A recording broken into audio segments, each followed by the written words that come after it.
શ્રી ચિરાગ કોરડિયા સાહેબ, પોલીસ મહાનિરીક્ષક શ્રી સરહદી રેન્જ ભુજ તથા શ્રી વિકાસ સુંડા સાહેબ,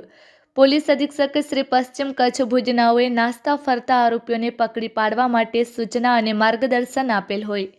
જે સૂચના અનુસંધાને લોકલ ક્રાઇમ બ્રાન્ચ પશ્ચિમ કચ્છ ભુજના incharge police inspector Shri HR Jethi તેમજ police sub inspector Shri JB Jadav નાઓના માર્ગદર્શન હેઠળ લોકલ ક્રાઇમ બ્રાન્ચના ASI સુરેન્દ્રસિંહ ઝાલા તથા police head constable Ranjitsinh Jadeja, Divyarajsinh Jadeja, Jaydevsinh Jadeja તેમજ વિક્રમસિંહ ગોહિલ નાઓ નાસ્તા ફરતા આરોપીઓની તપાસમાં હતા.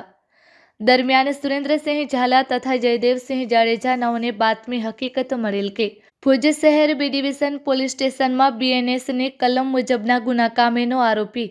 અબ્દુલ ફારૂક ઉર્ફે રજાક નૂર મહમદ સમા રહે મુસ્લિમ એજ્યુકેશન ચોકડી પાસે શાંતિનગર ભુજવાડો હાલે મુસ્લિમ એજ્યુકેશન ચોકડીથી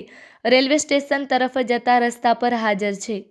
જે હકીકત આધારે તપાસ કરતા મજકૂર ઇસમ મળી આવેલ,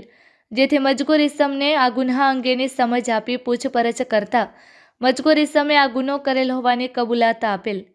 જેથી મજકૂર ઇસમને આ ગુના કામે અટક કરી ભુજ શહેર B ડિવિઝન પોલીસ સ્ટેશન ખાતે સોંપવામાં આવેલ.